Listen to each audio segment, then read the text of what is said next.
આપણે જોઈએ છે આ વર્ષ ઇલેક્શનનું યર છે, મોદી સાહેબ છે, અમિત શાહ છે, તો આ બધાનું ફ્યુચર કેવું છે, આ વર્ષ કેવું છે? સૌથી પહેલા તો મોદીજી 17 સપ્ટેમ્બર 1950ના દિવસે મોદીજીનો જન્મ છે. એમની કુંડળીના ગ્રહો આ વર્ષે ઘણા બધા સ્ટ્રોંગ છે અને આના કારણે જ મેં પ્રેડિક્શન કરેલું છે કે આ વર્ષમાં મોદીજી જીતશે અને જીતશે. બીજું, અમિત શાહ જે આપણા વર્તમાન ગૃહમંત્રી છે, એમનું પણ આ વર્ષ બહુ જ સારું છે અને એમના દ્વારા ઘણા બધા મોટા અને સ્ટ્રોંગ ડિસિઝન લેવામાં આવશે, જેનું પ્રિડિક્શન મેં ઓલરેડી કરેલું. એમને એક પન્ના ધારણ કરેલો છે ટચલી આંગળીમાં અને એની બાજુમાં એમને મોઝનાઇટ ધારણ કર્યો છે. પન્નાની બાજુમાં આ મોઝનાઇટ છે. મોઝનાઇટ અને પન્ના જ્યારે ભેગા થાય ને ત્યારે એ વ્યક્તિને એટલા બુલેટ પ્રૂફ બનાવી નાખે કે વ્યક્તિ ગમે એ ડિસિઝન લઈ શકે. જ્યારે અમિતભાઈ શાહે પન્ના અને મોઝનાઇટ એક સાથે પહેર્યા અને મારા ધ્યાનમાં આવ્યું એટલે મેં તરત એની સ્ટોરી ચડાવી દીધી, અબ ખેલા હોને વાલા હૈ. અને એ સ્ટોરી જ્યારે મૂકી અને એના 3 કે 4 દિવસ પછી ડિસિઝન આવી ગયું કે CA લાગુ થઈ ગયું છે. જો ઘરની અંદર ધન સ્થાપિત કરવું હોય, પરમિનન્ટ કરવું હોય અને ધનને સ્થિર કરવું હોય તો હંમેશા આટલા ઉપાયનું ધ્યાન રાખવું.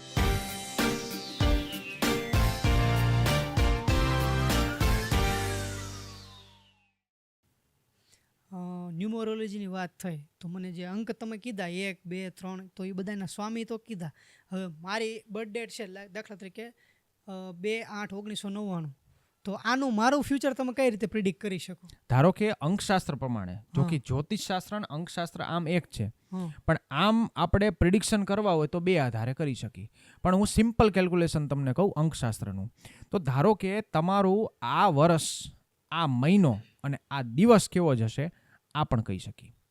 ઉદાહરણ તરીકે તમારે 2/8/1999 બરાબર, 2 અને 8 એટલે 1. 1999માં 9ની વેલ્યુ એટલી બધી નથી, નવડા ઉડાડ નાખવાના, 0 ઉડાડ નાખવાના, નવડા ઉડાડ નાખવાના, છેલ્લે જે વધે નંબર. 2/8 એટલે 1. 1માં કરંટ યર એડ કરો, કરંટ યર 2024નો 8 એડ કરો, 8 ને 1 9, 9 એટલે મંગળ, 9 એટલે એન્ડિંગ. ન્યુમરોલોજીમાં 1 થી 9ની સાયકલ છે, 9 થી પછી સીધું 1 આવે એટલે એક સાયકલ પૂરી થાય પછી પાછી એક સાયકલ ચાલુ થાય. આ વર્ષની અંદર જો મારી ભવિષ્યવાણી તમારા માટે સાચી પડે તો મને કહીજો, હું નાખીશ તમારી સ્ટોરી. આ વર્ષ 2024 ટોટલ આવે છે તમારો પર્સનલ યર નંબર 9. નંબર 9 એટલે મંગળ, મંગળ એટલે એન્ડિંગ, મંગળ એટલે કોઈ કાર્ય પૂરું થવું, કોઈ કાર્યની પૂર્ણાહુતિ થવી, અટકેલું કાર્ય જે ઘણા ટાઈમથી અટકેલું હોય પૂરું થવું. આ વર્ષમાં કોઈ કાર્ય પૂરું થશે, કોઈ વસ્તુની પૂર્ણાહુતિ થશે, કોઈ વસ્તુ તમે મૂકશો અથવા તો કોઈ કામ પૂરું કરશો, એન્ડિંગ થશે, અંત આવશે. આવતા વર્ષનો ટોટલ કરો. આવતું વર્ષ એટલે અત્યારે 9 છે એટલે 25, 5 ને 2 ટોટલ આવશે 1. તમારો પર્સનલ યર નંબર 1 આવશે. એટલે 9 થી 1 સાયકલ પૂરી થઈ ગઈ અને 1 નંબરથી નવી સાયકલ ચાલુ થઈ ગઈ. આ નવી સાયકલનો પહેલો નંબર, પહેલું વર્ષ જેવું જશે એ વર્ષ નક્કી કરશે કે આવનારા 9 વર્ષ તમારા કેવા હશે. આવતા વર્ષે તમને ખૂબ સારી ઓપોર્ચ્યુનિટી મળશે. 2025માં તમે કોઈ નવી વસ્તુ સ્ટાર્ટ કરશો, કોઈ નવું અભિગમ તમે અપનાવશો, નવા માર્ગ ઉપર ચાલશો, કંઈક નવું સાહસ કરશો, પણ કંઈક નવું થશે, કંઈક નવું વસાવશો પણ ખરા. કંઈક લેવાની ઈચ્છા હોય તમે લઈ લેશો. કોઈ જૂના પૈસા ક્યાંક અટકાયેલા હોય ને તો આ વર્ષે નીકળી જશે તમારા. કોઈ ઉઘરાણી બાકી હોય તો આ વરમ કરી નાખજો, થઈ જશે. ડિસેમ્બર સુધીમાં થઈ જશે પૂરી. પછી ભલે ને ગમે એટલા લાખની હોય, ઉઘરાણી આ વર્ષે પતશે. કોઈ ઘર વેચવાનું બાકી હોય, કોઈ પ્રોપર્ટી વેચવાની બાકી હોય, આ વર્ષે વેચાઈ જાય. જે ગળામાં ફાંસ અટકેલી હોય એ 9 નંબરમાં નીકળી જાય. પછી આવે 1 નંબર. 1 નંબર એટલે સૂર્ય. નવી વસ્તુ સ્ટાર્ટ કરશો, કંઈક નવું થશે અને એ નવીનતમ વસ્તુ તમારા આવનારા 9 વર્ષને ઇમ્પેક્ટ કરશે. એટલે જે થશે એ સારું જ થશે. પૈસા જોડીને રાખજો. આ વર્ષમાં પૈસા જોડીને રાખજો, કારણ કે આવતા વર્ષે પોઝિટિવ વેમાં તમારે પૈસાની જરૂર પડશે. હવે આપણે 1 થી 9 નંબર, જેમ કે અત્યારે તમે ફક્ત મારું જ કીધું, કેમ કે મારે 1 અને 1 9નું આવ્યું, તો બાકીના 2 નંબર, 3 નંબર, 4 નંબર, તો એનું ફ્યુચર આવી રીતના પ્રિડિક્ટ કરી દો થોડું, એટલે જેને જે લાગુ પડતું હોય આ વર્ષ કેવું રહેશે ને 2024. ઓકે, તો સૌથી પહેલા નંબર 1 એટલે કે સૂર્યનો નંબર છે. આ વર્ષ નંબર 8. જેને પોતાના વર્ષ વિશે જોવું હોય, જો કે પર્સનલ યરના કેલ્ક્યુલેશન ઉપર જ એક્યુરેટ આવે, આ તો હું ઇન જનરલ કહું છું કે 1 નંબર એટલે કે સૂર્ય અને 8 નંબર એટલે કે શનિ બે એકબીજાના કટ્ટર શત્રુ થયા, દુશ્મન થયા એકબીજાના. ભલે બાપ દીકરો છે પણ એકબીજાના શત્રુ છે. તો 1 અને 8 1 નંબર વાળા માટે આ વર્ષ ઠીકઠાક રહેશે, એટલું બધું સારું નહીં રહે. ખાસ કરીને ફાઇનાન્શિયલી પૈસા આવશે એવા જતા રહેશે. જેની જન્મ ફરી વખત કેલ્ક્યુલેશનનું કહી દો કે કેલ્ક્યુલેટ કઈ રીતે કરવાનું, કે મને કેમ ખબર પડે કે મારું 9 જ આવશે, મારે આંકડો 9. જેમ કે જેની જન્મ તારીખ 1, 10, 19 કે 28 હોય એ 1 નંબર.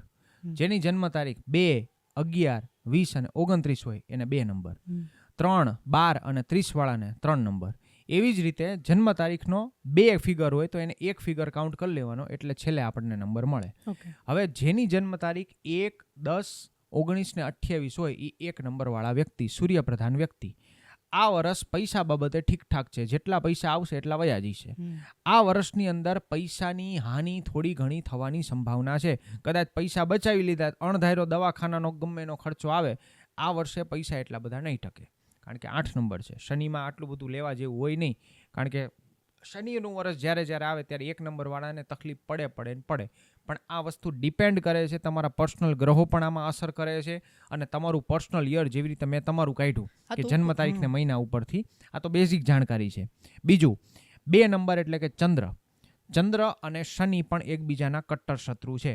તો જેવી રીતે 1 વર્ષ માટે ખરાબ છે એવી રીતે 2 નંબર માટે પણ વર્ષ આ થોડું બધું ખરાબ રહેવાનું છે. એનું કારણ છે કે આ વર્ષની અંદર 2 નંબરવાળા લોકો બહુ જ સેન્સિટિવ રહેવાના છે, લાગણીથી થોડા ઘેરાયેલા રહેશે. આ વર્ષમાં કોઈની સાથે સંબંધ બગડશે, એટલે સંબંધ બહુ જાળવવો પડશે 2 નંબરવાળા લોકોએ. કારણ કે જેની જન્મ તારીખ 2, 11, 20 અને 29 હોય એ લોકો આમાંય ઘણા સેન્સિટિવ હોય, ને આ વર્ષમાં તો ડબલ સેન્સિટિવ થઈ જવાના છે. એટલા માટે સંબંધ ખાસ જાળવવો, કારણ કે સંબંધમાં તકલીફ પડે એવી છે. સંબંધથી કોઈને રૂપિયા નહીં આપવાના, રૂપિયા ફસાશે 2 નંબરવાળાના. નંબર 3 એટલે કે ગુરુ, બૃહસ્પતિ, જેની જન્મ તારીખ 3, 12, 21 અને 30 હોય એ લોકો ગુરુથી રૂલ હોય છે, એમના ઉપર ગુરુનો પ્રભાવ હોય છે. તો 3 નંબરવાળા જે લોકો હોય એ 8 સાથે મૈત્રી કેવી છે, શનિ સાથે મૈત્રી કેવી છે, તો ન્યુટ્રલ છે. એટલે આ વર્ષમાં નથી ખોવાનું કે નથી પામવાનું, આ વર્ષે ખાલી વાવવાનું છે, લણવાનું નથી. લણવાનું આવતા વર્ષે, આ વર્ષે વાવણી કરવાની, આવતા વર્ષે લણવાનું. એટલે આ વર્ષમાં ઇન્વેસ્ટમેન્ટ થશે, આ વર્ષમાં કોઈ નવી ઓપોર્ચ્યુનિટી મળે, આ વર્ષની અંદર કોઈ વસ્તુ એવી થાય કે જેનાથી એક લેવલ એ વ્યક્તિ ઉપર જાય. ટૂંકમાં કંઈ મેળવવાનું નહીં થાય પણ કંઈ ખોવાનું પણ નહીં થાય. એકદમ ન્યુટ્રલ વર્ષ 3 નંબરવાળા માટે રહેવાનું છે. પછી વાત આવી 4 નંબરની, તો જેની જન્મ તારીખ 4, 13, 22 અને 31 હોય એ લોકો 4થી રૂલ થાય છે, અને 4 અને 8 એકબીજાના વિરુદ્ધ અંક છે. આમ બે મિત્ર અંક છે, પણ 4 અને 8 કોઈ દિવસ ભેગા ન કરાય. એટલે માટે સુરેશ રૈનાનું કરિયર આટલું બધું ડામાડોળ રહ્યું. 48 નંબર જર્સી, 4 અને 8 ક્યારેય ભેગા ન કરાય. 84 કોઈ દિવસ જર્સીમાં ન લખાવાય, એ ક્રિકેટર એ સારા પરફોર્મ ન કરી શકે, 48 ન લખાવાય. 4 અને 8, 4 લોકો માટે 8 વાળું વર્ષ સારું રહેવાનું નથી. આ વર્ષની અંદર માર્ગ અકસ્માતથી સૌથી વધારે ખતરો હોય તો 4 નંબરવાળાને. જે લોકોને 4 નંબર હોય એ લોકો ખાસ હેલ્મેટ પહેરજો, સીટ બેલ્ટ બાંધજો. ભલે બીજી કોઈ બીક ન રાખતા, ખાલી પોલીસવાળાનો જે નિયમ છે ટ્રાફિકનો એ પાળજો, એટલે મેમો ન આવે. બાકી મેમો આવશે, ધ્યાન રાખજો 4 નંબરવાળા. આગળ 5 નંબર. 5 એટલે કે બુધ, જેની જન્મ તારીખ 5, 14 અને 23 છે એ લોકો માટે 8 નંબર બહુ સારો રહેશે, કારણ કે બુધ અને શનિની મૈત્રી બહુ સારી છે. આ વર્ષની અંદર કોઈ કાર્ય અટકાતું હશે, જેના મેરેજ અટકાતા હશે, સગાઈ અટકાતી હશે, એ લોકોની સગાઈ થઈ જશે. જેના મેરેજ બાકી છે એના મેરેજ થઈ જશે. જેને કોઈ ઘર લેવાનું છે, વાહન લેવાનું છે, એ વસ્તુ થઈ જશે. આ વર્ષની અંદર આર્થિક ઓપોર્ચ્યુનિટી મળશે. જે લોકો નોકરી શોધે છે એને નોકરી મળી જશે. આ વર્ષમાં ઓવરઓલ 5 વાળા માટે બહુ સારું રહેવાનું છે. પણ સૌથી વધારે સારું રહેવાનું છે નંબર 6 વાળા માટે, જેની જન્મ તારીખ 6, 15 અને 24 છે, જે શુક્રથી પ્રધાન છે. એ લોકોનું આ વર્ષ બહુ જ સારું રહેશે. એ લોકો માટે આર્થિક ઉન્નતિનો બહુ મોટો અવસર આ વર્ષે મળશે. આર્થિક રીતે 6 નંબરવાળા બહુ સુખી થશે. 2 લેવલ 3 લેવલ ઉપર જશે. કદાચ કોઈ નવી બ્રાન્ચ ખોલવા માંગતા હોય, પોતાના બિઝનેસને એક્સપેન્ડ કરવા માગતા હોય તો કરી શકશે. 6 નંબરવાળા લોકો આમ પણ ઘણા અટ્રેક્ટિવ હોય છે. જે લોકો પોપ્યુલર થવા માગતા હોય 2024માં એ લોકો પોપ્યુલર થઈ જશે, 6 નંબરવાળા તમામ. અને જે લોકોની કોઈ લાઇમલાઇટ જોતી હોય, પોપ્યુલારિટી ગેઇન કરવી હોય, તો એ લોકો પણ 6 નંબરના લોકો 6, 15, 24વાળા આ વર્ષમાં પોપ્યુલારિટી ગેઇન કરી શકશે. પછી વાત આવે 7 નંબરની. 7 નંબર જે છે એ કેતુનો નંબર છે અને કેતુ અને શનિની મૈત્રી બહુ સારી છે. એટલે 7 નંબરવાળા લોકો ખાસ કરીને સ્પિરિચ્યુઆલિટી તરફ જશે. 7 નંબરવાળા લોકો એટલે કે 7, 16 અને 25વાળા લોકો સ્પિરિચ્યુઆલિટી તરફ જશે. એ લોકો આધ્યાત્મ તરફ વળશે અને આ લોકોને ખાસ કરીને આ વર્ષની અંદર કોઈ વિશેષ અનુભૂતિ થશે, કારણ કે સ્પિરિચ્યુઆલિટી તરફ બહુ આગળ વધશે. અને સાથે સાથે દેજાવુ એટલે કે ઓલરેડી ખબર પડી જવી કઈ ઘટના, તો એ 7 નંબરવાળાને બહુ અનુભવ થશે આ વર્ષમાં. ઓલરેડી ખબર પડી જશે કે આ વસ્તુ થવાની છે, સ્ટ્રોંગ ફિલિંગ આવી જશે આ વર્ષમાં. એટલે આ વર્ષમાં મોટા નુકસાનથી ઓટોમેટિકલી બચી જશે, કારણ કે શનિ અને કેતુ ભેગા થાય, કુંડળીમાં તો શનિ કેતુ ભેગા હોય, એ લોકોને હું કહું છું કે આ તમારે પણ દેજાવું બહુ સ્ટ્રોંગ હશે. ને આમાં તો 8 અને 7 ભેગા થાય છે એટલે બહુ વધારે સ્ટ્રોંગ થઈ જાય. પછી વાત આવી 8 નંબરવાળાની. 8, 17, 26. 8 નંબર એકમાત્ર એવો નંબર છે કે જે નંબર પોતાના નંબર માટે લકી નથી. 8 નંબરવાળા માટે 8 નંબર કોઈ દી ન ફળે. 8 વાળા માટે આ વર્ષ સ્ટ્રગલ વાળું છે, ખૂબ સ્ટ્રગલ વાળું. ગુરુ એવા શિક્ષક છે કે જે સમજાવીને શીખવાડે. શુક્ર એવા શિક્ષક છે કે જે લલચાવીને શીખવાડે. પણ શનિ એવા શિક્ષક છે કે મારીને શીખવાડે. એટલે શનિ બહુ કઠોર શિક્ષક છે. આ વર્ષ ઘણું ક્રુશિયલ રહેશે. રિલેશનશિપમાં ખાસ કરીને ધ્યાન રાખજો. કોઈ ખોટું કામ 8 નંબરવાળા કરતા નહીં, નગર ભરાઈ જઈશો. જે લોકો 8 નંબરવાળા વ્યક્તિ કોઈ પણ જાતના ઇનલીગલ બિઝનેસમાં હોય તો ખાસ નીકળી જજો, કારણ કે આ વર્ષ છે ને એ પોલ ખોલ વર્ષ છે. 8 નંબરવાળા તો ખાસ કરીને જલાઈ જશે આમાં. અને ઘણા ખરા 8 નંબરવાળા આ વર્ષમાં જેલમાં જશે. જેની જન્મ તારીખ 8, 17, 26 છે, એ લોકો કદાચ ભાગતા ફરતા હોય તો એ લોકો ખાસ કરીને આ વર્ષમાં જેલમાં જશે, પકડાઈ જશે. એટલે 8 વાળા જેટલું બને એટલું સાત્વિક કાર્ય કરજો, લીગલ હાલજો, ઇનલીગલ ન હાલતા, નકર મૈરા હો આ વર્ષે. આ ખાસ. પછી 9 નંબર એટલે કે મંગળ. હવે 9 અને 8ની મૈત્રી એટલી બધી સારી નથી, પણ બાજુના અંક છે એટલે એટલું બધું નુકસાન નહીં થાય. 9 નંબરવાળા જે લોકો છે એ લોકોને ખાસ કરીને આ વર્ષે પોતાની હેલ્થ બાબતે ધ્યાન રાખવું પડશે. ખાસ કરીને એમની કફની સમસ્યા થોડી ઘણી વધશે, કારણ કે કફ પ્રકૃતિ વધશે. જ્યારે શરીરની અંદર 3 વસ્તુ હોય, કુંડળીની અંદર રીતે શનિ મંગળ ભેગા થાય ને કફની પ્રોબ્લેમ બહુ હોય. આ વર્ષે શનિનું વર્ષ મંગળના વ્યક્તિને તકલીફ કરે, કફની હેડેકની તકલીફ કરે, કાનની તકલીફ કરે, દાંતની તકલીફ કરે, જીભની તકલીફ કરે. ખાસ કરીને 9 નંબરવાળા વ્યક્તિ કોઈ વ્યસન કરતા હોય તો આ વર્ષે વ્યસન છોડી દેજો. કોઈ મોટી ગંભીર બીમારી થવાની સંભાવના છે વ્યસન થકી. એટલે આ વર્ષ વ્યસન ન કરતા. એવું હોય તો માવા બાવા ફાકી બાકી બધું આવતા વર્ષ માટે બચાવીને રાખજો. આ તમે નંબર વાઇઝ પ્રેડિક્શન કર્યું, પણ તમે કીધું એમ કે પર્ટિક્યુલર વ્યક્તિની જે જન્મતિથિ હોય એ પણ ઇફેક્ટ કરતી હોય, એના ગ્રહો પણ ઇફેક્ટ કરતા હોય. અને આપણે જોઈએ છે આ વર્ષ ઇલેક્શનનું યર છે, તો જે ટોપના નેતા છે આપણે એની વાત કરીએ, મોદી સાહેબ છે, અમિત શાહ છે, તો આ બધાનું ફ્યુચર કેવું છે, આ વર્ષ કેવું છે? જો આમ જોવા જઈએ તો સૌથી પહેલાં તો મોદીજી 17 સપ્ટેમ્બર 1950ના દિવસે મોદીજીનો જન્મ છે. એમની કુંડળીના ગ્રહો આ વર્ષે ઘણા બધા સ્ટ્રોંગ છે અને આના કારણે જ મેં પ્રેડિક્શન કરેલું છે કે આ વર્ષમાં મોદીજી જીતશે. જીત હારનું પ્રેડિક્શન જે છે એ હું અગાઉ કરી દઉં અને પબ્લિકલી કરી દઉં. જ્યારે સારા ખેરખા એસ્ટ્રોલોજર, એક્સપર્ટ એસ્ટ્રોલોજર ભારત ઓસ્ટ્રેલિયાની ફાઇનલમાં એમ કહેતા હતા કે ભારત જીતશે, હું એકમાત્ર એવો વ્યક્તિ હતો જે કહેતો હતો ઓસ્ટ્રેલિયા જીતશે. વિડીયો છે, એનો વિડીયો નથી, પણ અમારા ગામની અંદર એક સાહેબ છે જેમનું નામ છે હિતેન્દ્રભાઈ સોની, ડૉક્ટર સોની સાહેબ એમને કહેવાય છે. ડૉક્ટર સોની, જ્યારે હું મારા પગની અંદર થોડુંક વાગી ગયું હતું ને હું ચાલુ વિધિએ પછી એમને ત્યાં પાટો બંધાવા ગયો હતો, તો એ સમયે ડૉક્ટર સોની સાહેબે મને પૂછ્યું હતું કે આ વર્ષની અંદર આ વર્લ્ડ કપની અંદર કોણ જીતશે. ત્યારે મેં કીધું કે આ વર્લ્ડ કપમાં તો ઓસ્ટ્રેલિયા ફેવરેટ છે.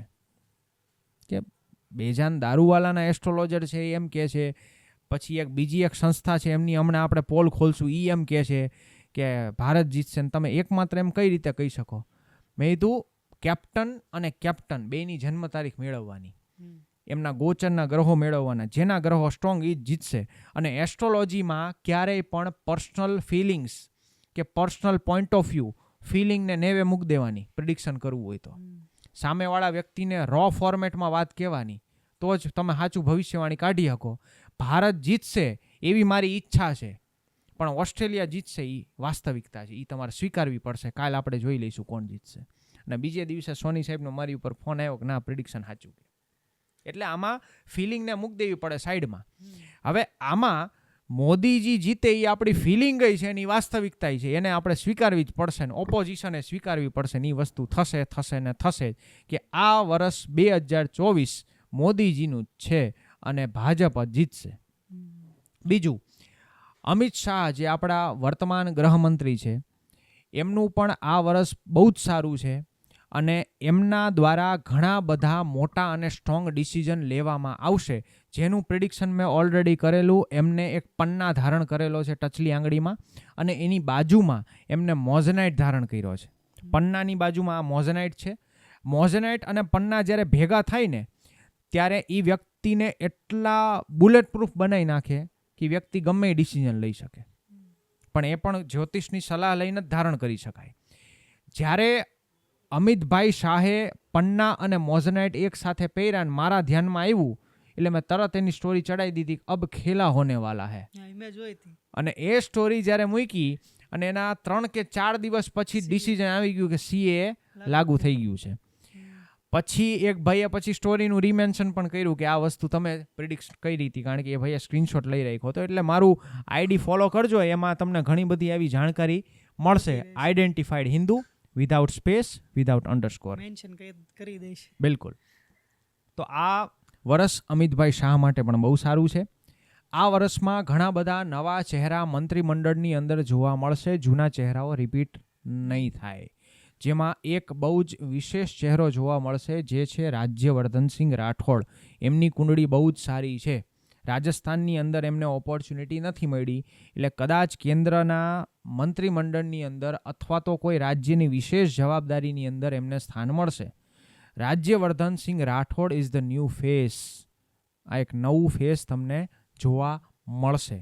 જો કે એ અત્યારે ઘણી બધી જવાબદારીઓ સંભાળે છે, પણ આગળ જતાં એક મોટી જવાબદારી એમને વિશેષ જવાબદારી મળશે. બાકી રાજનાથ સિંહ જે અત્યારે વર્તમાનમાં આપણા રક્ષા મંત્રી છે, એમનું પણ ભવિષ્ય બહુ સારું છે અને એ હમણાં રિટાયરમેન્ટ નથી લેવાના. એમનું પણ ભવિષ્ય બહુ જ સારું છે અને 2024 પછી એમને બહુ જ સારું સ્થાન પ્રાપ્ત થશે. ગડકરી સાહેબનું જોયેલું છે, કેમ કે એ ફેવરિટ નેતા છે અત્યારે. બિલકુલ. અને એમને રોડ અને ટ્રાન્સપોર્ટ વિભાગની અંદર એક બહુ જ મોટી ક્રાંતિ એમને કામ કરેલું છે. બિલકુલ. અને એમના કાર્યને અત્યારે બધા લોકો વખાણે છે, કારણ કે જેવા રોડ આખા ભારતની અંદર બની ગયા છે એવા રોડ અત્યારે વિદેશમાં પણ નથી હોતા. એવા સરસ રોડ બની ગયા છે. એના માટે થઈને જે વ્યક્તિએ જે ભવિષ્ય જે એક વસ્તુ કીધી હતી, ભૂપેન્દ્ર જોગી નામના વ્યક્તિએ, કે ભારતમાં એવી રોડ છે કે યુએસએમાં પણ નથી, ને એ વ્યક્તિ ફેમસ થઈ ગયો. એટલે કહેવાય ને કે લહેર અત્યારે ચાલે છે, અને લહેર આવવા પાછળ ક્યાંક ને ક્યાંક જે હિસ્સો છે, જે આમાં જે કોન્ટ્રીબ્યુશન છે, એ ક્યાંક ને ક્યાંક નીતિનભાઈ ગડકરીનું પણ છે. મૂળ તો એ સંઘના જ વ્યક્તિ નાગપુર જ્યાં છેડા અટતા હોય એ વ્યક્તિ પ્રગતિ જ કરે. આપણે નાગપુર શિફ્ટ થઈ જવું જોઈએ. હા, બિલકુલ. આવનારા 5 વર્ષ ભારતીય રાજનીતિમાં કોનું વર્ચસ્વ વધારે, કોનું ઘટી જશે? એટલે રાજનીતિના હિસાબે કે ધાર્મિક હિસાબે? બંને જ. પહેલા રાજનીતિ પછી ધાર્મિક. આમાં ઓલી જે કમેન્ટ કરે ને જેમ મારે બોલવું પડશે, અકેલા બોલુંગા તો બવાલ હો જાયેગા. નહીં, કોઈ બાત નહીં, સહ લેંગે થોડા. તો આ વર્ષ જે છે એ આમ જોવા જઈએ ધાર્મિક દ્રષ્ટિએ તો આ સનાતનનું અને ભારતીયોનું વર્ષ છે. આ હિન્દુઓનું વાત કરું છું, 2024 થી 2029. આ 5 વર્ષ, આ જે 5 વર્ષ છે આવનારા એ હિન્દુઓ અને સનાતનીઓનું છે. અને આ આખી સદી જો જોવા જઈએ તોય સનાતનીઓની છે. આવનારા સમયમાં ઘણા લોકો એમ કહે કે આવું થવાનું છે ને તેવું થવાનું છે ને પોતાના પુસ્તકો મેન્યુપ્યુલેટ કરીને છાપી આવે ભવિષ્ય માલિકા જેવા. જેમ કે ભવિષ્ય માલિકામાં ઘણા પ્રિડિક્શન સાચા છે પણ એમને મેન્યુપ્યુલેટ કરેલા છે કે આમ થશે ને તેમ થશે 2032માં વિનાશ થશે ને એ માયલું એટલું બધું નથી થવાનું. એ બહુ ઓવર થયેલું છે, ઓવર લખેલું છે ને બહુ અર્લી લખેલું છે. આ આખી સદી સનાતનની રહેવાની છે ને રહેવાની જ છે. અને જેવી રીતે તમે જોવો છો કે રશિયાની અંદર, ઓસ્ટ્રેલિયાની અંદર, યુએસએની અંદર, કેનેડાની અંદર લોકો હરે કૃષ્ણ હરે રામ જય શ્રી રામ બોલી રહ્યા છે અને હિન્દુ ધર્મ અપનાવી રહ્યા છે. તો આ ડેફિનેટલી આ સદી આખી સનાતનની છે. ધર્મની દ્રષ્ટિએ કહી દીધું, રાજનીતિની દ્રષ્ટિએ કયો? કમળ. એ તો ખબર જ છે, 24 થી 25 ઓલું પછી કમળ છે. આમ જોવા જઈએ તો રાઈટ વિંગ અને લેફ્ટ વિંગ બે વિંગ હોય. આખી દુનિયાની અંદર સિવાય ચાઇના અને રશિયા આખી દુનિયામાં રાઈટ વિંગ શાસન હશે. અને આવનારા 5 વર્ષમાં નહીં, આવનારા 50 વર્ષની અંદર રાઈટ વિંગ રહેશે. પછી એ યુએસએ હોય તોય ભલે, કેનેડા હોય તોય ભલે. કેનેડાના જસ્ટિન ટ્રુડોએ આજે જ પોતે સ્ટેટમેન્ટ બહાર પાડ્યું કે હવે હું આ રાષ્ટ્રપતિનું પદ છોડવા માંગુ છું, હું કંટાળી ગયો છું. લેફ્ટ વિંગર. આવનારા સમયની અંદર આવનારા 50 વર્ષમાં રાઈટ વિંગ સરકાર બધે આવી જશે. કોઈ દેશ એવો બાકી નહીં હોય. રાઈટ વિંગ એટલે કે ત્યાંની ધાર્મિક દ્રષ્ટિકોણને વધારે આગળ વધારે. અને લેફ્ટ વિંગ જે કોમ્યુનિઝમ અને સાથે સાથે જે આર્થિક સુખી સંપન્નતા છે, બધા વચ્ચે સમાનતા છે, એ વધારે લાવે.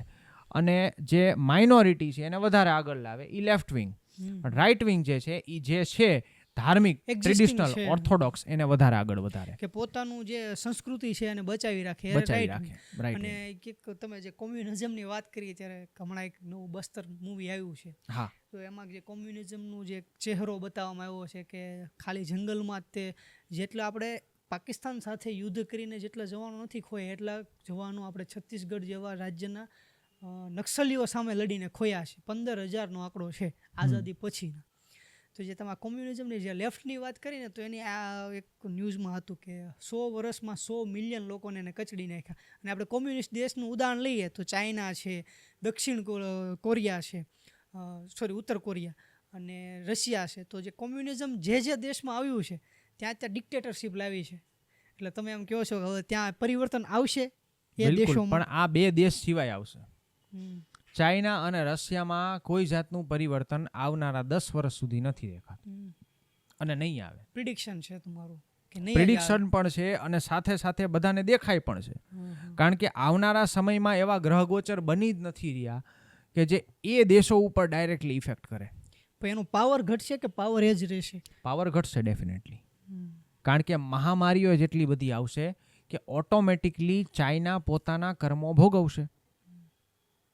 રશિયા પોતે ભલે થોડું ઘણું કરે છે કાંડ, પણ પોતે સાચાનો સાથ દઈને જેવી રીતે વિભીષણે રામ માટે કર્યું એવી રીતે રશિયા પોતે વિભીષણ થઈને ઊભું રહી જાય છે. એટલે એ તો એના કર્મ એટલા બધા નહીં ભોગવે, પણ ચાઇના તો 100% એને ભોગવવું જ પડશે. આપણે જ્યારે ભવિષ્યની વાત થાય ને ત્યારે નાસ્ટ્રેડમસની ભવિષ્યવાણી આગળ લાવે તો ભારતમાં એવા કોઈ ભવિષ્ય વક્તા હતા જ નહીં.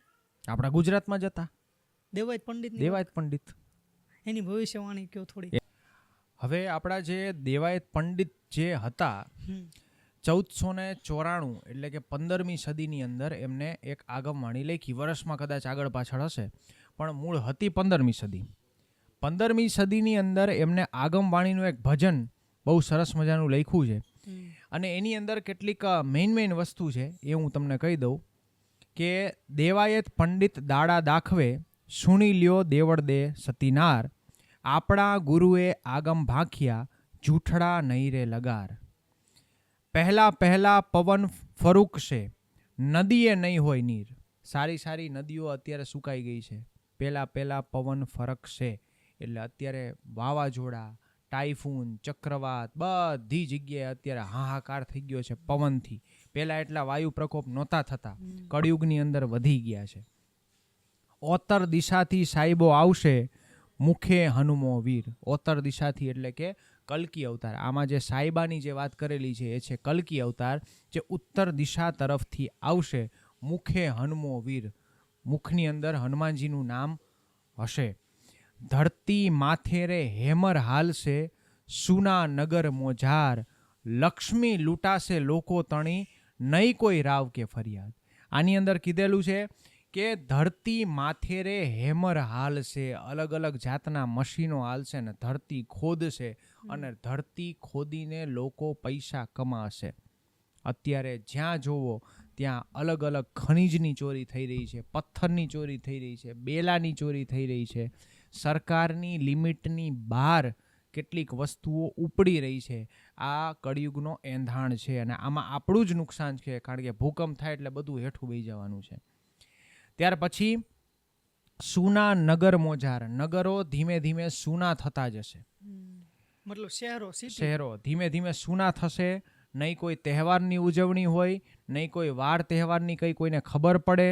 કે પહેલાના સમયમાં આજથી 10 વર્ષ પહેલા જે ઉત્તરાયણ હતી, અત્યારે એવી ઉત્તરાયણ નથી થતી. હોળી થતી એવી હોળી નથી થતી, દિવાળી જેવી દિવાળી નથી થતી. ધીમે ધીમે બધું સૂનું થતું જશે. લક્ષ્મી લૂંટાશે લોકો તણી, નહીં કોઈ રાવ કે ફરિયાદ. લક્ષ્મીમાં આ 2 લક્ષ્મીની વાત થઈ છે, ખાલી ધનની વાત નથી થઈ. અને અત્યારે ધન પણ લૂંટાય છે તો લોકો નથી રાવ કરી શકતા કે નથી ફરિયાદ કરી શકતા. કોઈ એક ક્ષેત્રની અંદર બેઠેલો વ્યક્તિ આપણા મોબાઈલમાં OTP નાખે ને પછી એમ કે તમને આટલા પૈસા લાગ્યા છે, પૈસા ઉપડી જાય, ફરિયાદ કરવા જાય તો કંઈ નો આપો તો ને OTP શું કામ આપ્યો તમે? આમાં અમારી કોઈ જવાબદારી નહીં, બેંક હાથ નો ચાલે, નહીં કોઈ રાવ કે ફરિયાદ. અને લક્ષ્મી એટલે સ્ત્રી પણ છે. 18 વર્ષ થાય એટલે સ્ત્રીને કહી દીધું કે હવે તમારી પાસે એવી જવાબદારી છે કે તમે તમારી રીતે પરણી શકશો, તમે તમારી રીતે જવાબદારી લઈ શકશો, એટલે તમે આર્થિક રીતે સુખી સંપન્ન થઈ શકો, તમે તમારી રીતે નિર્ણય લઈ શકો, તમે તમારી રીતે પરણી શકો. એટલે પછી 18 વર્ષે પાળી પોષીને મોટી કરેલી દીકરી જ્યારે અયોગ્ય વ્યક્તિ સાથે લગ્ન કરે, બીજા ધર્મના વ્યક્તિ સાથે લગ્ન કરે, અને એ વ્યક્તિમાં ઠેકાણું ન હોય, ન કઈ વસ્તુ હોય, ન કઈ જાતનું ખાવા ખીચડું હોય, કે ન ઝૂંપડી જેવું ઘર હોય, અને એવો વ્યક્તિ સુખી ઘરની દીકરી જ્યારે એ ઘરની અંદર જાય અને પછી જે દુઃખી થાય, ન કોઈ રાવ કરી શકે, ન ફરિયાદ કરી શકે. લક્ષ્મી લૂંટાશે લોકો તણી, નહીં કોઈ રાવ કે ફરિયાદ. આમાં 2 લક્ષ્મીની વાત થઈ છે, એક ધન અને એક દીકરી. ઘરની લક્ષ્મી. પોરો આવ્યો રે સંતો પાપનો, ધરતી માગે ભોગ, કેટલાય ખડકે સહારશે ને કેટલાય મળશે રોગ. આજે આખો સમય છે આ પાપનો છે. ધરતી માંગે ભોગ, આ ધરતી અત્યારે ભોગ માગે છે. કેટલાય ખડકે સહારશે ને કેટલાય મળશે રોગ. નહીં હોય એવા રોગ આ સમયમાં આવશે, જે લોકોએ કલ્પનાય નહીં કરી હોય એવા રોગ આવશે. કારણ કે વૈજ્ઞાનિકોએ આ વસ્તુ કન્ફર્મ કરી લીધી કે જેમ જેમ ગ્લેશિયર પીગળે છે ને, એમ હજારો વર્ષો જૂના બેક્ટેરિયા, હજારો વર્ષો જૂના જેટલા રોગો, વાયરસ, એ બધા એની સાથે પીગળીને બહાર આવે છે એટમોસ્ફિયરમાં, અને બધા એટમોસ્ફિયરમાં ફેલાઈને અનેક જાતના અનેક પ્રકારના રોગો ઉત્પન્ન કરશે. ત્યાર પછી ખોટા પુસ્તક, ખોટા પાનિયા, ખોટા, આગળ મારે નથી બોલવું નકર વિવાદ થઈ જશે, ખોટા કાજીના ડેશ ડેશ ડેશ. ખોટા પુસ્તક, ખોટા પાનિયા, ખોટા કાજીના ડેશ ડેશ ડેશ. અસલ જાદી ચૂડલો પહેરશે, એવા આગમના એંધાણ. ખોટા પુસ્તક, ખોટા પાનિયા, લોકો નવા નવા ધર્મ, નવી નવી જાતિ, નવા નવા સંપ્રદાય, નવી નવી જાતની કંઠીઓ. કોકની કંઠી ઝીણા પારાની હોય, કોઈની કંઠી મોટા પારાની હોય, કોઈની લાંબા તુલસીની માળા હોય, કોઈની એનાથી લાંબી કંઠી હોય, કોકને દાણા દાણાની કંઠી હોય. એક ભગવાન ને 6 7 સંપ્રદાય. ભગવાન કૃષ્ણનાય 8 10 અલગ અલગ સંપ્રદાય બહાર પાડી દીધા. બધા ભગવાન કૃષ્ણને જ માને, પણ આના કૃષ્ણ સાચા ને આના કૃષ્ણ ખોટા. આ છે અલગ અલગ વસ્તુ. એટલે કીધું છે અસલ જાદી ચૂડલો પહેરશે, એવા આગમના એંધાણ. માણસ, પુરુષ અને સ્ત્રી 2માં વહેંચાયેલા છે. પુરુષને એના વસ્ત્ર પરિધાન આપ્યા છે, સ્ત્રીના એના વસ્ત્ર પરિધાન આપ્યા છે. થશે એવું કે પુરુષ સ્ત્રીના કપડાં પહેરશે અને સ્ત્રી પુરુષના કપડાં પહેરશે. સ્ત્રી પુરુષના કપડાં તો પહેરે જ છે, પહેરે છે. જ્યારે પુરુષ સ્ત્રીના કપડાં પહેરતા થયા છે. આપણે છે. ઇન્સ્ટાગ્રામમાં રીલ જોઈએ કે અત્યારે એક શો પણ આવે છે, વાહિયાત શો છે, કોમેડીના નામે. ઘણી બધી ડબલ મિનિંગ વસ્તુ ફેમિલી સાથે જોઈ ન શકાય. જો કે સોની ટીવી એની યાર કોન્ટ્રાક્ટ તોડ નાખ્યો, એટલે હવે એ નેટફ્લિક્સમાં આવશે. કંઈક નામ છે કપિલ બપિલ, ખબર નહીં. સોની વાળા કોન્ટ્રાક્ટ તોડ નાખ્યો એની યારે કે હવે તમારો શો ન આવવો જોઈએ અહીંયાથી, એટલે હવે નેટફ્લિક્સમાં જાહેર કરશે એ લોકો. કાંકરિયા તળાવે તંબુ તાણશે, 100 ગામની સીમ, રૂડી દિશે રણિયામણી, ભેળા અર્જુન ને ભીમ. કાંકરિયા તળાવે તંબુ તાણશે. અત્યારે તંબુ તણાઈ રહ્યા છે. તંબુનો જમાનો વયો ગયો.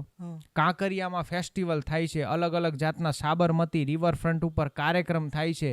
શી જિનપિંગને બોલાવ્યા હતા થોડાક વર્ષો પહેલા, ત્યાં તંબુ તાણ્યા હતા. આ તંબુ તણાવશે. આ વસ્તુની ભવિષ્યવાણી જે તે સમયે દેવાયત પંડિતે કરેલી. જ્યોતિષ શાસ્ત્રમાં પારંગત હતા, પણ એમની પાસે એટલું જ્ઞાન હતું કે એ આવનારું ભવિષ્ય પણ જોઈ જતા.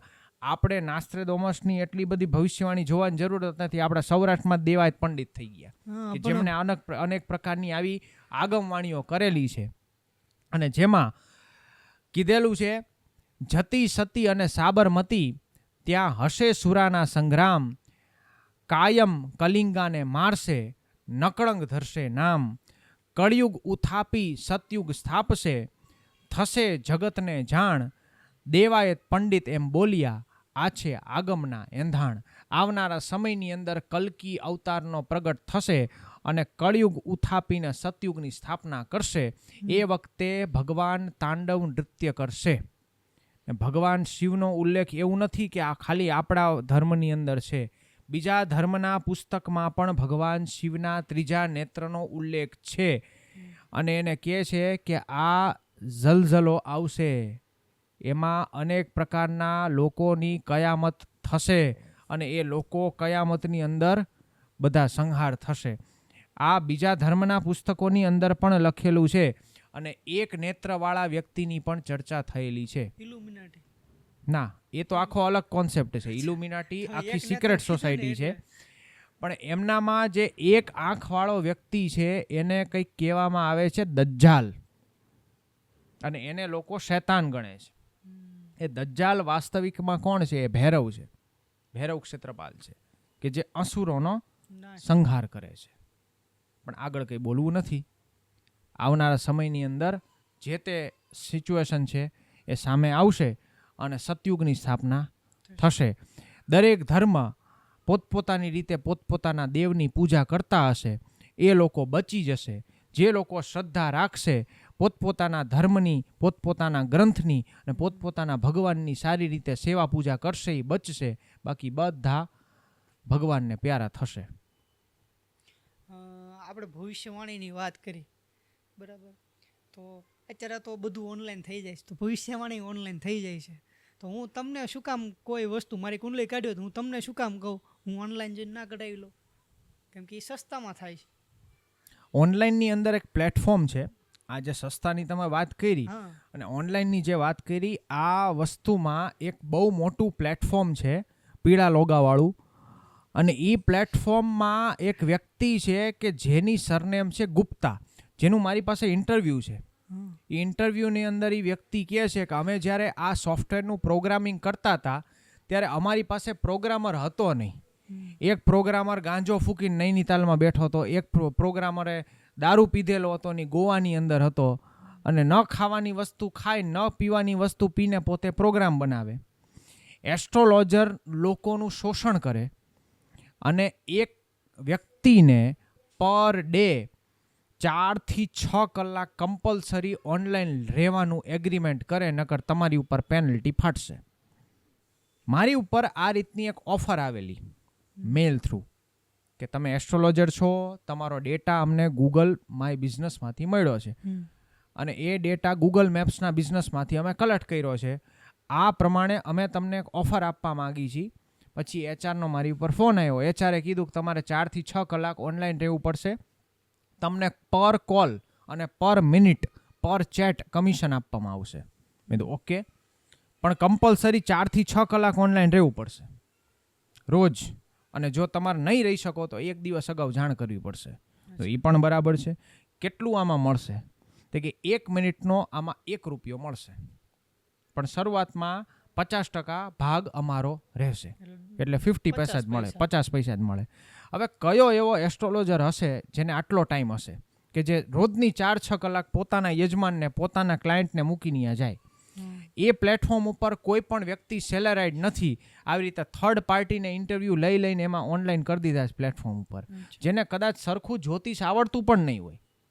હવે જે વ્યક્તિ લાખો રૂપિયાની એડવાઇસ આપતો હોય એ વ્યક્તિ પોતાની એક ફીસ ચાર્જ કરે છે, પોતે દક્ષિણા લે છે. એસ્ટ્રોલોજીમાં એક વસ્તુનું એરર પણ સહન કરવા યોગ્ય નથી, કારણ કે અમારી હા કે ના ઉપર સામેવાળા વ્યક્તિની જિંદગી દાવ ઉપર લાગેલી હોય. અમારી હા કે ના ઉપર સામેવાળા વ્યક્તિના લાખો રૂપિયા દાવ ઉપર લાગેલા હોય. અમારી હા કે ના ઉપર એમના દીકરા કે દીકરીનું ભવિષ્ય, લગ્ન બાબતે, મેળ જોવા બાબતે એમનું ભવિષ્ય દાવ ઉપર લાગેલું હોય ને એમાં એક ભૂલ અમે કરી બેસીને તો એ એક એરરની સજા સામેવાળા વ્યક્તિએ ભોગવવી પડે, જેનું પાપ આપણને લાગે, જેનો દોષ આપણને લાગે. સામેવાળા વ્યક્તિ અંધ છે, એમને દેખાતું નથી, એમને ખબર નથી પડતી કે એસ્ટ્રોલોજીમાં શું છે શું નહીં. તમે કયો એ સાચું, તમારા વિશ્વાસ ઉપર હાલે. અને જ્યારે આવા પ્લેટફોર્મ ઉપર અડદ ને મગ ભળે ને એટલે પછી આમાં કઈ હારાવાઈટ રહે નહીં. આવા પ્લેટફોર્મ ઉપર લોકો પોતે પોતાનો સમય બગાડે, પૈસા બગાડે, એના કરતાં તમારા ગામના જે ગોર હોય ને એને પૂછી લેજો કે આનું આમ કેમ કરવું. એ સારી રીતે સલાહ આપશે. અને આની અંદર ઓનલાઈન પ્લેટફોર્મની અંદર સામેવાળા વ્યક્તિને તમે ઓળખવાના નથી કે વ્યક્તિ કોણ છે, એને આવડે છે કે નથી આવડતું. હું તમને ગેરંટી આપું, આજે તમે એ પ્લેટફોર્મ ઉપર જઈને એપ્લિકેશન ડાઉનલોડ કરીને તમે અપ્લાય કરજો. તમે ભલે એસ્ટ્રોલોજર નથી, પણ જે તે વસ્તુના પોઝિટિવ જ જવાબ તમારે આપવાના. એ તમારું ઇન્ટરવ્યૂ લે ને એક વ્યક્તિનું કુંડળી આપશે કે આ વ્યક્તિનો એક સિનારીઓ છે, આમાં આ વ્યક્તિએ શું કરવું જોઈએ. તમારે પોઝિટિવ જ આન્સર આપવાનો. આનું આમ કેવું કરવું, પાછો પોઝિટિવ આન્સર. 5 પ્રશ્ન પૂછે, 5 એના પોઝિટિવ કહેવાના. તમે ભલે એસ્ટ્રોલોજી નથી જાણતા, તમને સિલેક્ટ કરી લઈશ. આ સ્કેમ છે, મોટામાં મોટું સ્કેમ છે. 140 કરોડની ફંડિંગ ઉઠાવી છે હમણાં એ ગુપ્તાએ. હવે એ એપ્લિકેશનની અંદર આટલી ફંડિંગ ઉપાડે છે એટલે એક જાતનો બબલ જ બનાવે છે કે જે બબલ બસ્ટ થતા વાર નહીં લાગે, કારણ કે આ વ્યક્તિ પોતાના પાપનું પોટલું બાંધે છે. આવા અધૂરા જ્ઞાનવાળા લોકોને ભેગા કરીને, એ લોકોનોય વાંક નથી, કારણ કે એ લોકોને ભલે અધૂરું જ્ઞાન હોય પણ અધૂરું જ્ઞાન ઝેર બરાબર છે. એમને તો આજીવિકાની જરૂર છે, પૈસાની જરૂર છે. એમને કદાચ આ દિવસ આખો દિવસ થાય 200 રૂપિયા કે 300 રૂપિયા આવશે તો એ લોકોનું તો રોટલાનું થઈ જશે આ એપ્લિકેશન થ્રુ. એટલે એ લોકો બિચારા બેરોજગાર છે, રોજીરોટી મળે છે એમને. પણ આપણે એને ઇન્કરેજ કરી અને આપણે જેમનાથી એસ્ટ્રોલોજીનું સલાહ લઈ તો આપણે આ વસ્તુમાં મોટી ભૂલ કરી છે ને એ એડવાઇસ ઉપર ક્યારે આપણે આગળ ન વધવું. એના કરતાં ગામના ગોર બાપાને પૂછ લેવું કે આનું આમ કેમ થઈ છે, એ સારી રીતે જવાબ આપશે. ભલે જે એની દક્ષિણા થતી હોય દઈ દેવાની, પણ આમાં 10-20 રૂપિયામાં સસ્તામાં કોઈ દી નહીં કરવાનું. સારું હોય સસ્તું ન હોય, સસ્તું હોય સારું ન હોય. આ વસ્તુ અહીંયા પણ લાગુ પડે છે. એટલે આવી એપ્લિકેશનમાં જાઓ એ પહેલાં તમે કોઈક પર્સનલી જેને ઓળખતો હોય એને મળી લેવું, જરૂરથી મળી લેવું. અથવા તો આપણને જેના ઉપર વિશ્વાસ હોય, જેના ઉપર ટ્રસ્ટ હોય, કે જે વ્યક્તિની ભવિષ્યવાણીઓ સાચી પડતી હોય, એ લોકોને પૂછી લેવાનું કે અમારું આ રીતનું છે, આ કેમ રહેશે. એ વ્યક્તિ તમને વધારે સારી રીતે સલાહ આપી શકશે, કારણ કે જે ડૉક્ટરની દવા લાગુ પડતી હોય એ ડૉક્ટરની દવા લેવાય. બરાબર. કારણ કે એની દવા એની આપણી જે હેબિટ છે, આપણી ચરી છે, એ સમજી ગયા હોય, આપણી રગ પકડી લીધી હોય. એટલે ડૉક્ટરમાં એવું ને જ્યોતિષીમાં એવું, જેને રગ પકડેલી હોય ને જેને આપણી બધી ખબર હોય, આખો કેસ ને સિનારીઓ ખબર હોય, એને પૂછાય, કારણ કે એ સારી રીતે સલાહ આપે. જેની દવા બીજાને લાગુ પડતી હોય એની પાસે દવા લેવાય. નકર તો આમાં ઝોળાછાપ ડૉક્ટર એ કેટલાય ફરે છે માર્કેટમાં. ઘણા ખરાના નુકસાન નથી થતા ડૉક્ટરને, ખોટા દવાના લીધે ઘણા જીવ પણ જતા હોય. આમાં તમે કીધું કે અમારા એક ડિસિઝનના લીધે એનું આખું ફ્યુચર દાવ ઉપર લાગેલું છે. તો આ તો બહુ મોટી વાત કહેવાય કે તમે એમ કીધું કે હા તમે તારે વિદેશ યોગ છે ને વિદેશ જા, એ પ્રમાણે કાર્ય કરે ને હકીકતમાં એનામાં એવું કાંઈ હોય નહીં તો નુકસાન કરે. અને એક ઉદાહરણ નાનું એવું તમને દાખલો આપું. મારી પાસે 2 કઝિન બ્રધર આવ્યા, હા આમ મામા ફઈના અને આમ એકબીજાના શાળા બનેવી આવ્યા. મારી પાસે આવીને એક રેફરન્સ થ્રુ આવ્યા હતા. આવીને બેઠા ને બેસીને એમને મને પ્રશ્ન પૂછ્યો કે મારે આવી રીતે એક હોટલ ચાલુ કરવાની છે. હોટલ અમે ઓલરેડી ટેક ઓવર કરી લીધી છે અને તમને ખાલી પૂછવાનું છે કે હોટલ બરાબર ચાલશે કે કેમ. પછી મેં બંનેની જન્મકુંડળી લીધી. જન્મકુંડળીમાં મેળવું, મને એમાં બરાબર લાગ્યું નહીં કે આ બંનેની કુંડળી તો મળતી નથી. ભલે ને એકબીજાના શાળા બનેવી છે, ભલે એકબીજાના મામા ફઈના હગા મામા ફઈના ભઈ થાય છે, નથી બનતું. આ લોકોની હોટલ નહીં ચાલે. એ વખતે મેં એમને ડિસિઝન આપી દીધું કે આ તમારી હોટલ નથી ચાલવાની, આ આઈડિયાને તમે પોસ્ટપોન કરજો. ત્યારે એક ભાઈ બોલ્યા કે હવે પોસ્ટપોન નહીં થાય, કારણ કે અમે ઓલરેડી હોટલ ટેક ઓવર કરી લીધી છે, હોટલમાં રિનોવેશન કરાવ્યું છે, એના જે કારીગર હોય એમને રસોઈયાને બોલાવી લીધા છે, હવે આમાં કંઈ નહીં થાય.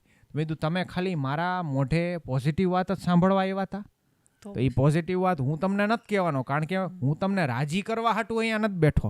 હું સાચી વાસ્તવિકતા કહેવા માટે તમને બેઠો છું કે આ તમારી હોટલ નહીં ચાલે. મેં કીધું આમાં કોઈ રસ્તો થાય? મેં કીધું આમાં કોઈ જ રસ્તો નહીં થાય, કારણ કે તમારે બેને એકબીજા લેણું જ નથી. બરાબર છે, કંઈ વાંધો નહીં. પછી લોકો ઊભા થયા. ઊભા થઈને બીજા વ્યક્તિ પાસે ગયા, બીજા પંડિતજી પાસે ગયા. પંડિતજીએ કુંડળી જોઈ, ઓહો હો, બહુ સરસ, બહુ સરસ, કરો વાંધો નહીં, કરો, કંઈ વાંધો નહીં, થઈ જશે, કથા કરી જઈશ તમારે ત્યાં, રેડી થઈ જશે, કરો, નો પ્રોબ્લેમ. પછી 2020 આવ્યું.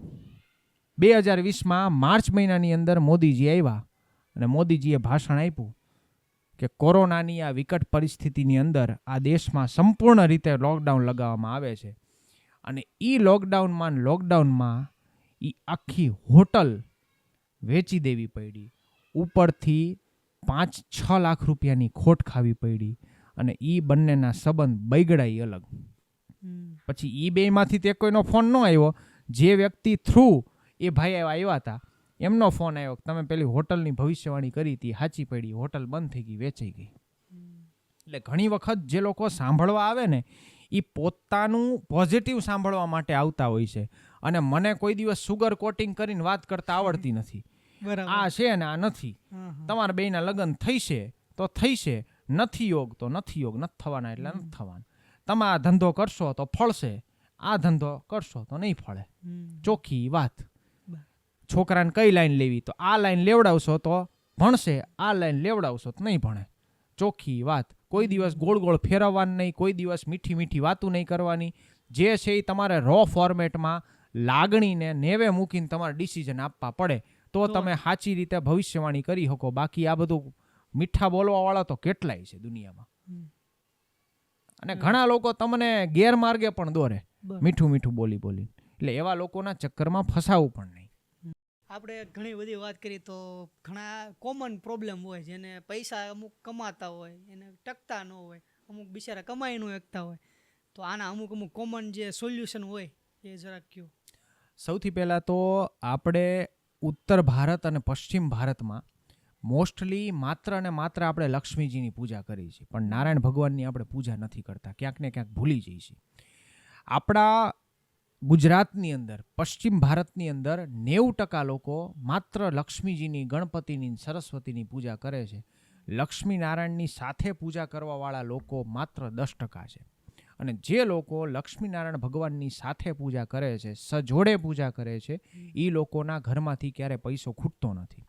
જો ઘરની અંદર ધન સ્થાપિત કરવું હોય, પરમિનન્ટ કરવું હોય અને ધનને સ્થિર કરવું હોય તો હંમેશા આટલા ઉપાયનું ધ્યાન રાખવું. ઘરની ઉત્તર દિશા તરફ, એટલે કે ઉત્તરાભિમુખ સાઉથની દિવાલ તરફ એક લક્ષ્મીનારાયણ ભગવાનનો ફોટો દરેક ઘરમાં રાખવો. સાઉથની દિવાલ ઉપર, એટલે કે નોર્થ ફેસિંગ. ઘરની તિજોરી પણ, હા, લક્ષ્મીનારાયણ ભગવાનમાં તે ઘણી પ્રકારના ફોટા આવે છે. હમણાં એક સંપ્રદાય છે, મોં માથા વિનાનો સંપ્રદાય, એને તો લક્ષ્મીનારાયણ ભગવાનને નિહત્થા કરી દીધા. નહીં હાથમાં અસ્ત્ર શસ્ત્ર, નહીં શંખ ચક્ર ગદા પદ્મ, અને આમ નામ હાથ રાખીને ઊભા છે. એવા લક્ષ્મીનારાયણ કોઈ દિવસ ન રાખવા. લક્ષ્મીનારાયણ રાખવા તો લક્ષ્મીજી એમના નારાયણ ભગવાનના પગ દબાવતા હોય ને લક્ષ્મીજી જે નારાયણ ભગવાન જે છે શેષ નારાયણની સૈયા ઉપર સૂતા હોય અને લક્ષ્મીજી એમના પગ દબાવતા હોય, આ રીતનો ફોટો ઘરની હાથમાં શંખ ચક્ર ગદા પદ્મ હોય, બ્રહ્માજી પ્રગટ થતા હોય. આ રીતનો ફોટો દરેક ઘરની અંદર રાખવો પદ્મનાભ સ્વામીનો. બીજું, ઘરની જે તિજોરીની દિશા છે એ હંમેશા દરેક વ્યક્તિએ ઉત્તરાભિમુખ રાખવી, એટલે કે ઉત્તર તરફ ફેસ થાય એવી રીતે દક્ષિણની દિવાલને અડીને તિજોરી રાખવી, જેનાથી લક્ષ્મી પ્રાપ્ત થાય છે. ત્રીજી વસ્તુ, લક્ષ્મીની સ્થિરતા માટેનો ઉપાય કે જેના ઘરની અંદર પૈસો આવીને જતો રહેતો હોય, પૈસો ટકતો ન હોય, કોમન પ્રોબ્લેમ છે અત્યારે લોકોની, તો આ વસ્તુ માટે સૌથી પહેલો ઉપાય એ કરવો કે આપણને જડેલા સિક્કા હોય જેને ભાગ્યલક્ષ્મી કહેવામાં આવે, તો એ જડેલા સિક્કાને હંમેશા સાચવીને રાખવા. એ પછી 500ની નોટ હોય તો ભલે, 100 રૂપિયાની નોટ હોય તો ભલે, એ પૈસો જેટલો વધશે ઘરની અંદર એટલી પ્રગતિ થશે. રૂપિયો, 2 રૂપિયા, 5 રૂપિયા જેટલા પૈસા મળે એ બધા લઈ આવવા અને ઘરની તિજોરીમાં લાલ કપડાની અંદર બાંધીને રાખી દેવા. હવે તો યુપીઆઈ નો જમાનો છે, રૂપિયા નથી મળતા. મળી જાય. આ તો સુરત શહેરની વાત છે, બાકી તો ગામડા વિસ્તારની અંદર, અમદાવાદની અંદર, મોટા મોટા સિટીની અંદર પણ સિક્કા કે નોટો રસ્તા ઉપરથી મળી જાય છે. આવનારો સમય આવશે, આવનારા 30-40 વર્ષમાં આખી સિસ્ટમ કેશલેસ થવાની છે. પણ અત્યારે જ્યાં સુધી સિક્કા છે, નોટો છે, ત્યાં સુધી જેટલા સિક્કા આપણને મળે એ બધા સિક્કાને સાચવીને વ્યવસ્થિત રીતે લાલ કપડાની અંદર બાંધીને તિજોરીની અંદર રાખવા અને દર લક્ષ્મી પૂજનના દિવસે, ધનતેરસના દિવસે એની પૂજા કરવી. આ કરવાથી પણ લક્ષ્મી આપણા ઘરની અંદર ટકે છે અને લક્ષ્મી જેટલી વધે એટલું વધારે સારું જીવનની અંદર થાય. આવી જ રીતે બીજા પણ ઉપાય છે, જેમાં એક બહુ સરસ ઉપાય છે કે લક્ષ્મી પૂજન જ્યારે થવાનું હોય, જ્યારે ધનતેરસનો દિવસ હોય તે દિવસે રાત્રે અમે અનુષ્ઠાન કરીએ છીએ લક્ષ્મીજીનું, જેની અંદર અમે અલગ અલગ ઘણી બધી એવી વસ્તુ જે પૂજા કરીને રાખીએ છીએ જે જનસામાન્યને ઉપયોગી આવે. જેમ કે સૌથી પહેલી વસ્તુ પાયરાઇટ. પાયરાઇટ પણ લક્ષ્મી માટે બહુ સારું. પાયરાઇટ જે ધાતુ છે, પાયરાઇટ જે રત્ન છે, એ ધરતીમાં કોલસાની સાથે, કાર્બનની સાથે નીકળે છે. અમારા થાનની અંદર કોલસો બહુ નીકળે. કોલસાની અંદરથી આ રીતના ચમકતો પથ્થર પાયરાઇટ નીકળે અને પાયરાઇટમાં એટલી ઉર્જા અબ્ઝોર્વ કરવાની તાકાત છે કે એ જેટલી પણ ઉર્જા લે છે એના કરતાં 10 ગણી ઉર્જા આપે છે. તો એ પાયરાઇટમાં લક્ષ્મીજીની ઉપાસના કરીને જો એ પાયરાઇટને પોતાના વ્યવસાયના સ્થાનમાં ટીંગાડવામાં આવે અથવા તો ઘરની તિજોરીની અંદર રાખવામાં આવે તો પણ ધનમાં વૃદ્ધિ થાય છે. આના સિવાય બીજો ઉપાય છે નાગફણીનો. પણ નાગફણી જેને કામ આવે એને આવે, નો આવે એને નો આવે, બધાને ન ફળે. એટલા માટે અમે એ નાગફણીની અંદર રિફંડેબલ ગેરંટી આપી છે. રિફંડેબલ ગેરંટી એટલે કેવી રીતે કે મેં તમને નાગફણી આપી. નાગફણી એટલે એક પ્રકારનું વૃક્ષ છે જેની અંદરથી નાગફણી ટાઈપનું એક પ્રકારનું એક ઝાડવાનું એક ટુકડો નીકળે છે. એ વૃક્ષનો ટુકડો હું તમને આપું, એની તમે મને દક્ષિણા આપો. એ દક્ષિણા આપ્યા પછી જો એ 3 મહિનાની અંદર એ વસ્તુ ન ફળે તો વસ્તુ મને પાછી આપો. 3 મહિનામાં બાયબેક ગેરંટી. એટલી વસ્તુ કામ કરે છે અને આ વસ્તુ એટલી સચોટ રીતે કામ કરે છે કે કદાચ 1 મહિનામાં ધનલાભ થયો હોય તો એ કદાચ કોઇન્સિડન્સ હોય કે પાછું ઉઘરાણું પાછું આવ્યું હોય. 2 મહિનામાં થાય તોય કોઈ ઇન્સિડન્સ ગણી શકાય, પણ 3 મહિને સતત ગ્રોથ જોવા મળે તો એને ન ગણી શકાય. આવી ઘણી બધી વસ્તુઓ છે જે રાખવાથી શ્રી યંત્ર રાખી શકાય ઘરની અંદર, લક્ષ્મી યંત્ર રાખી શકાય, કુબેરજીનો યંત્ર રાખી શકાય, કુબેર કુંજિકા રાખી શકાય, પાયરાઇટ રાખી શકાય. વ્યવસાયના સ્થાનમાં તો ખાસ પાયરાઇટ બહુ ઉપયોગમાં આવે. એટલે આ બધા ઉપાય છે જેનાથી ધનલક્ષ્મીમાં વૃદ્ધિ થાય છે. અને આ બધી વસ્તુનો ઉપયોગ ઘણા લોકો એમ પૂછે કે આટલું બધું તમે પૈસા માટે કરો, તમે પૈસાવાળા કેમ નથી? ઘણા લોકો હોય ને બીજાને રસ્તો બતાવે પણ પોતે દુઃખી હોય. પણ જો કે હું ITR બહુ સારું ભરું છું અને હું નિયમિત રીતે ટેક્સ ભરું છું અને મારો જેટલો ટેક્સ આવે છે, અમે આવનારા વર્ષની અંદર GSTના દાયરામાં હું પોતે આવી જઈશ. એટલે ભગવાનની, લક્ષ્મીનારાયણની એટલી દયા છે કે એ બધી વસ્તુ મારા ઘરમાં છે મને એટલી બધી વધારે અસર કરે છે. કારણ કે મારા ઘરમાં બધું જમા થઈ ગયું એકારે, એટલે એકારે બધી વસ્તુ અસર કરે. એટલે આ બધી વસ્તુ ડેફિનેટલી અસર કરે જ છે 100%. બરાબર. કોઈના લગ્ન ના થતા હોય તો? લગ્ન ના થતા હોય તો એમના માટે જન્મકુંડળી જોડાવી પડે. જન્મકુંડળીની અંદર ખાસ કરીને પંચમ, સપ્તમ, દ્વિતીય અને દ્વાદશ 4 સ્થાન જોવાના હોય. 4 સ્થાનમાં કોઈ પણ જાતનો પ્રોબ્લેમ હોય કોઈ અંગારક દોષ હોય, શ્રાપિત દોષ હોય, ગુરુચંડાલ યોગ હોય, નાગ દોષ હોય, કાલસર્પ યોગ હોય કે કોઈ પણ એવા દોષ બનતા હોય તો જેનાથી આ રીતે લગ્ન વિવાહ બાબતની કુંડળીમાં પ્રોબ્લેમ થાય, અથવા તો મંગળ શનિનો પ્રોબ્લેમ હોય તો પણ પ્રોબ્લેમ થાય. આપણે એટલી ગેરંટી સામેવાળા વ્યક્તિને આપી છે કે આપણા બતાવેલા ઉપાય એ કરે એટલે એનું કામ થાય ને થાય, ગેરંટી.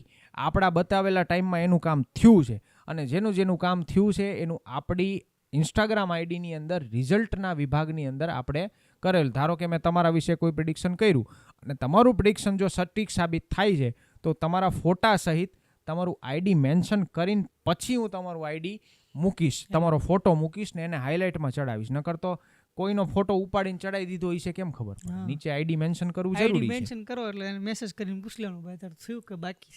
ડેફિનેટલી. એટલે આવી રીતે કદાચ કોઈના વિવાહ ન થતા હોય તો જન્માક્ષર જોવડાવવા હોય તો મને ઇન્સ્ટાગ્રામમાં જરૂરથી ડીએમ કરજો. ઓકે. મેં એક રીલ જોઈ હતી જેમાં એમ કહેતા હતા કે કોનું લેક્સા એવું બોલો ને તો તમને ટ્રેડિંગમાં ફાયદો થાય કે ધન પ્રાપ્તિ થાય. તો આવું કઈ રીતે એવું છે એકચ્યુઅલીમાં? હવે આવા કેટલાય નીકળ્યા છે, હાલી નીકળ્યા છે આવા, કે અલગ અલગ ઘણા એમ કહે છે કે લીંબુમાં લવિંગ ઘુસેડો અને મન ચાહી પત્ની પ્રાપ્ત કરો, ને ઘણા એમ કહે છે કે તમે આમ કરો ને તેમ કરો ને એનું નામ લખી નાખો ને આમ કરી નાખો ને. આ બધા ઉપાય મનઘડંત અને ખોટા છે, જેનું શાસ્ત્ર પુરાણ સાથે ક્યાંય લાગુ પડતું નથી. આવા કોઈ પણ ઉપાય કરવા નહીં, આવા લોકોના કોઈ વિડીયો જોવા નહીં, કારણ કે આ લોકો માત્ર પોપ્યુલારિટી ગેઇન કરવા માટે, પોતાની તરફ ધ્યાન ખેંચવા માટે, ધ્યાન દોરવા માટે કરે છે. હમણાં પાછા એક બે માણા બેઠા હતા પોડકાસ્ટમાં બોલતા હતા કે તમારે આ છોકરી અટ્રેક્ટ કરવી હોય તો આમ કરવું પડે ને. આ કોઈ સભ્ય માણસોની નિશાની નથી. લગ્ન જીવન કેમ સારું થાય ને એ ઉપાય બતાવતા હોય તો ઠીક છે, બાકી છોકરીઓને કઈ રીતે પટાવશો ને કઈ રીતે અટ્રેક્ટ કરશો ને આ બધા ઉપાય દેવા કઈ સભ્ય માણસોની નિશાની નથી. આવા કોઈ ઉપાય જીવનમાં કોઈ દી આપવાય નહીં કોઈને, અને આવા કોઈ ઉપાય હોતાય નથી. બાકી આ કોન્વલેક્સા ને એલેક્સા ને સીરી ને ગૂગલ આસિસ્ટન્ટ ને આવા બધા ઉપાય કોઈ દિવસ કરવાથી ક્યારેય કોઈને ધન પ્રાપ્ત થયું નથી. મહેનત કરો, મહેનતની સાથે સાથે ધર્મ બાબતનું કાર્ય કરો, કારણ કે ધર્મ અને કર્મ બે હારે હાલે. બે મોટરસાઇકલના બે પૈડા જેવું છે. આગળનું પૈડું ધર્મ, પાછળનું પૈડું કર્મ. બે પૈડા જો સહી સલામત હશે તો મોટરસાઇકલ હાલશે, બાકી પડશે. બાકી એસ્ટ્રોલોજી બરાબર પોતાનું કામ કરે છે, કર્મય પોતાનું કામ કરે છે. એટલે બે વસ્તુ પોતપોતાની રીતે જોવી. મતલબ આવું બોલવાથી કે એવું કઈ કરવાથી કાંઈ ફાયદો કદાચ એમ કહેતા હોય કે ઓમ મહાલક્ષ્મી ચ વિદ્મહે વિષ્ણુપત્ની ચ ધીમહિ તન્નો લક્ષ્મી પ્રચોદયાત, નારાયણાય વિદ્મહે વાસુદેવાય ધીમહિ તન્નો વિષ્ણુ પ્રચોદયાત. કદાચ લક્ષ્મીનારાયણ ભગવાનના મંત્ર દીધા હોય તોય માણસને એમ સમજાય કે હા આ મંત્ર બોલવાથી ફાયદો થાય. આ કોન્વલેક્સા છે શું? આ કયા જનાવરનું નામ છે? એ જ ન ખબર પડે. આ બધા ઉપાય ખોટા છે. આવા બધા મનગણંત ઉપાયમાં કોઈ દિવસ વિશ્વાસ ન કરવો, અને આવા લોકોની વાતો ઇગ્નોર કરી નાખવી. જેવી રીતે આપણે એક 46 વર્ષના બાળકની વાત ઇગ્નોર કરી છે.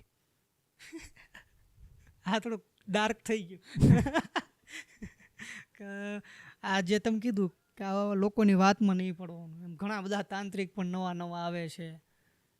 હા, જે અલગ અલગ પ્રકારની વિધિ કરાવી ને તમારું આમ સક્સેસ કરાવી દેશે. તો તાંત્રિક કેટલા સાચા હોય? મોટા ભાગે જેટલા સાચા અને સારા તાંત્રિક હોય એ ક્યારે પહેલા પૈસા માગે નહીં. કોઈ દિવસ એમનું જે ખાતું થતું હોય, ધારો કે ખાતું એ મીન્સ કે એમની જે કાર્ય કરાયું હોય જે તે દેવ પાસે, તો એમને જે તે દેવને ભોગ ધરાવવો પડે કે પ્રસાદી દેવી પડે કે એમના નિમિત્તે જે કંઈ કાર્ય થતું હોય એ કરવું પડે. એ ખાતાના પૈસા લે, અને ઉપરાંત એમનું જે ખર્ચો થતો હોય એ લે, કે દિનચર્યા ચલાવવા માટે એને પૈસા જોઈ. જે લોકો સાચા તાંત્રિક હશે એ કોઈ દિવસ એમ નહીં કે તમારા ઘરની અંદર નેગેટિવિટી કાઢવાના આટલા પૈસા મને પહેલાં આપો પછી જ હું તમારા ઘરે આવું. કામ કરી દેશે, કામનું પ્રમાણ મળશે, પછી પૈસા લેશે. કોઈના શરીરની અંદર પ્રેતાત્માનો વાસ થઈ ગયો અને એને પ્રેતાત્મા કઢાવી છે, તો ખોટા તાંત્રિક એમ છે કે તમે મને પૈસા આપો ઓનલાઈન, હું તમને ઓનલાઈન ભૂત કાઢી આપું, ઘરે બેઠા કામ કરી આપું, તમને તમારો પાછલો પ્રેમ પાછો આપી, તમારે 2 માણસ છૂટાછેડા કરાવી દઈ, તમારો કોઈ પણ મનપસંદ વ્યક્તિ પસંદ કરાવી દઈ, તમે મને પહેલાં 3,000 રૂપિયા મોકલો. અચ્છા 3,000 મોકલી દીધા, હાલો કાલ વિધિ થઈ જશે. પછી કે ના, વિધિમાં થોડુંક મોડું થઈ ગયું, 10,000 રૂપિયા મોકલો, 20,000 રૂપિયા મોકલો. જેટલા બને એટલા પૈસા પહેલાં પડાવશે, પછી ફોન ઉપાડવાના બંધ કરી દેશે.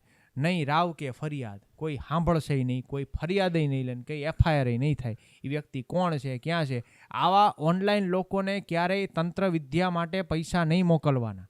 આવા લોકો ઉપર ક્યારેય વિશ્વાસ નહીં કરવાનો. આપણે વ્યક્તિગત રીતે જાણતા હોય, એ વ્યક્તિનો ટ્રેક રેકોર્ડ સારો હોય, એ વ્યક્તિના 5-6 રિઝલ્ટ મળેલા હોય, આપણી નજર સામેના દાખલા હોય, અને એ વ્યક્તિ પાછળથી પૈસા માગે. કામ થયા પછી એમ કે ના હવે મને દક્ષિણા આપો, તમારું કામ થઈ ગયું. છોકરા કે છોકરી કોઈ પણના શરીરમાં વળગાડ હતું, વળગાડ ઉતરી ગયું, એ નોર્મલ થઈ ગયા, રિઝલ્ટ મળી ગયું, હવે દક્ષિણા આપો. તો જ એને દક્ષિણા આપવી. બાકા આવા તાંત્રિક ફ્રોડના ચક્કરમાં ક્યારેય પડવું નહીં. એ તો ઓલા પેપરના કટિંગમાં રોજ સવારે હોય, રોજ જાહેરાત હોય છે કે એના એમાં ઘણા તો હિન્દુ પણ નથી હોતા. ઘણા હિન્દુ નથી હોતા. હા, એટલે એવા પડવું નહીં કે ભાઈ એ તો એમ કે હું તમને વર્ષો જૂનો પ્રેમ પાછો આવશે એવું કે. હા, બરાબર છે. અને ઘણા લોકો આવી રીતે છાપામાં આપે છે. ઘણા લોકો બસની અંદર, ટ્રેનની અંદર આવા જાહેરાતો આપેલી હોય, માણસ દુખી હોય ને ત્યારે તણખલું પબ્લિક ટોયલેટમાં હોય. પબ્લિક ટોયલેટમાં હોય છે. એ લોકો એ મલાજોય નથી રાખતા કે જે ભગવાન માતાજીનો ફોટો એ લોકો લગાડે છે, પબ્લિક ટોયલેટમાં ના લગાડાય. એટલે આવા ઘણા ફ્રોડ તાંત્રિકો અને ફ્રોડ એસ્ટ્રોલોજર પણ ઘણા હોય છે કે જેને આપણે વ્યક્તિગત રીતે ઓળખતા ન હોય અને આપણે ફોન કરીને એમ કહી કે અમારે આ પ્રોબ્લેમ છે.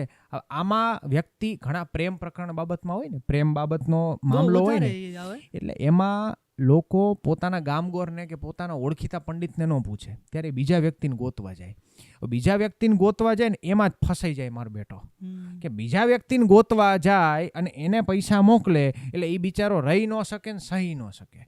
પૈસા તો મોકલી દીધા, કોકની પાસેથી ઉધાર ઉછીના કરીને પૈસા મોકલી દીધા, એ વ્યક્તિ પૈસા ખાઈ ગયો. હવે બાપાને કેમ કેવું કે પૈસા ખાઈ ગયો મારા, તો બાપા પૂછે કે તું શેના હાટું જોવડાવા ગયો તો ભાઈ, તો ઓલાને કેવું પડે. આવા લોકોને બહુ જલ્દી એ લોકો પકડે છે. એટલે પ્રેમી પંખીડા કદાચ પોતપોતાનું ભવિષ્ય જોડાવા માંગતા હોય તો DM કરજો, તમને સચોટ સમાધાન મળશે.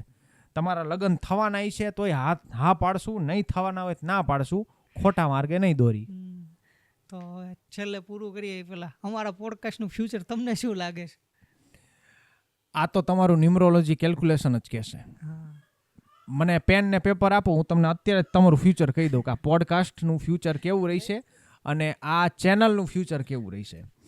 કારણ કે દરેક નંબર એ આંકડા સાથે જોડાયેલો છે. બરાબર. ધારો કે તમારું જે આ YouTube ચેનલ છે એનું એક નામ લખો કેપિટલમાં અને ઇંગ્લિશમાં લખો. હા, ઇંગ્લિશમાં.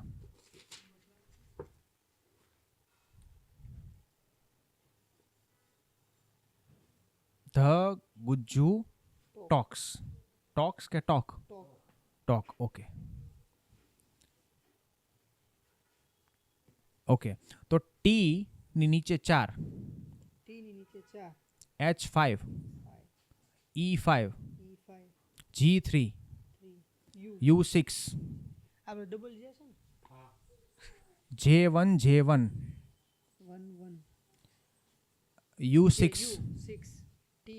T4, 1, L3, K2. એટલે સૌથી પહેલા આનો ટોટલ કરો, આખો ટોટલ, આખો ટોટલ.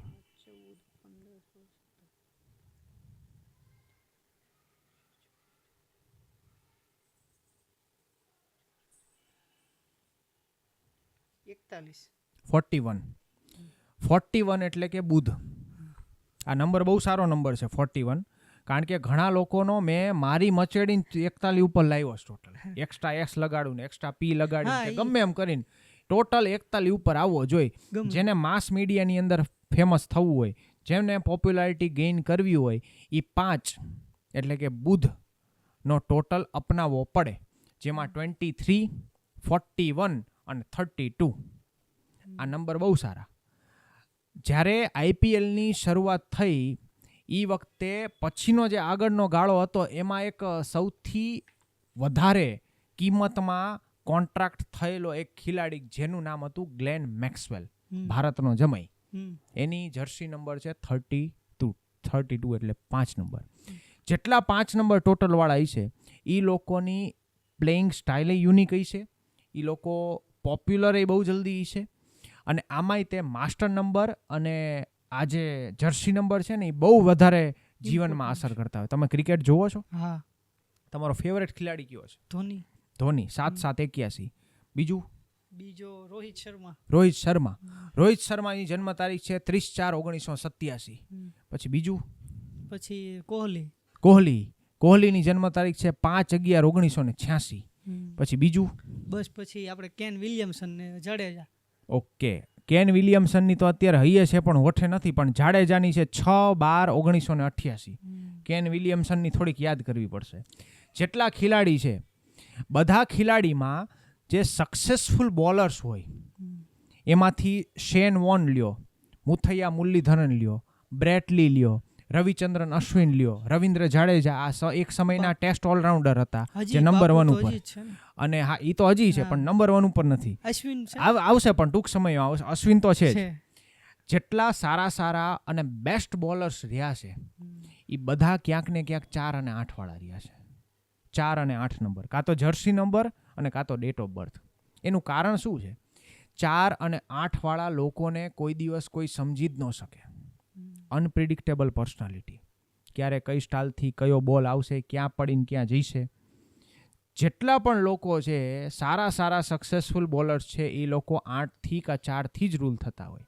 એવી જ રીતે જેટલા વિસ્ફોટક બેટ્સમેન છે, આ હું વાત કરું છું 2007થી આગળના દાયકાની, કે જ્યારથી મેં ક્રિકેટમાં વધારે રસ લેવાનો ચાલુ કર્યો, જોવાનું ચાલુ કર્યું, એસ્ટ્રોલોજીમાં ઓબ્ઝર્વ કરવાનું ચાલુ કર્યું. જ્યારે એડમ ગિલક્રિસ્ટ, મેથ્યુ હેડન, પછી માર્કસ ટ્રેસ્કોથિક, પછી કેવિન પીટરસન, માઇકલ ક્લાર્ક અને મેથ્યુ હેડન જેવા ઘણા બધા પ્લેયર્સ જેવા છે, ભારતના ઘણા સહેવાગ જેવા પ્લેયર્સ છે, જેટલા લોકોનો મંગળ તમે જોશો તો મંગળ જબરજસ્ત સ્ટ્રોંગ આવશે. એનું કારણ છે સુરેશ રૈના તમે જુઓ 27 બોર્ન છે. એવી જ રીતે 18 નંબર જર્સી જુઓ તમે એડમ ગિલક્રિસ્ટ, 18 નંબર જર્સી જુઓ તમે વિરાટ કોહલી. જેટલા પણ 9 નંબર વાળા છે એ બધા ઉર્જાવાળા, બધા એનર્જીવાળા છે, ને બધા એગ્રેસિવ અને વિસ્ફોટક છે, કારણ કે મંગળ છે, ઉર્જા છે.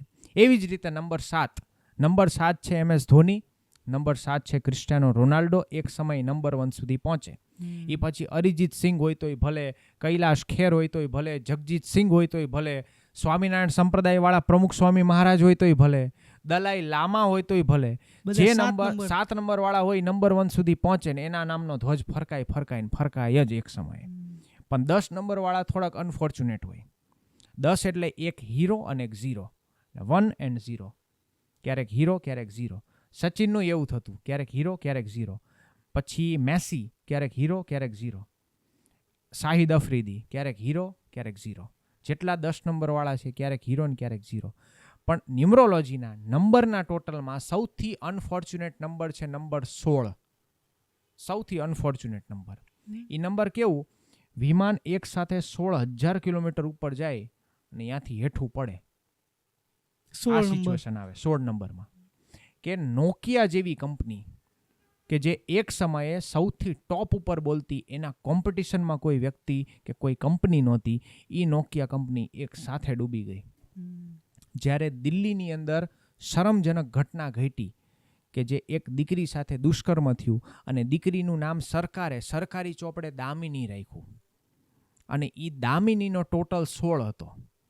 એ દામિનીનું નામ બદલું ત્યાં સુધીમાં તો એ બિચારી એક્સપાયર થઈ ગઈ. 16 નંબર કોઈ પણ વ્યક્તિના નામના ટોટલમાં હોય, 16 is the number of disaster. એટલે નામનું ટોટલ કઈ રીતે કરવું? નામનો ટોટલ જેવી રીતે મેં ગુજ્જુ ટોક્સ નો જે ટોટલ કર્યો, એક્ઝામ્પલ તરીકે મારું નામ દર્શન છે, હા બરોબર, તો એબીસીડી ના 26 કેરેક્ટર છે. તમે કેપિટલમાં બધું કેપિટલમાં આખું નામ દર્શન સુતરિયા, એવી રીતે તમારું જે ઓફિશિયલ નામ છે, જે નામથી તમે પોપ્યુલર છો, સરનેમ સહિત આખું નામ લખો. હવે D4, A1, R2, S3 H5 A1 N5 S3 U6 T4 A1 R2 I1 Y1 A1.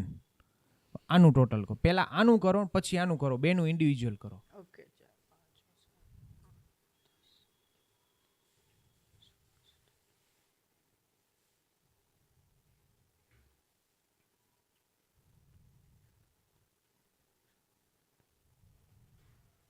દર્શન 21 અને સુતરિયા 90. ઓકે, આનો ટોટલ કરો. કેટલો થાય છે? બંનેનું બંનેનો ટોટલ Okay. નીચે કરો. ઓકે.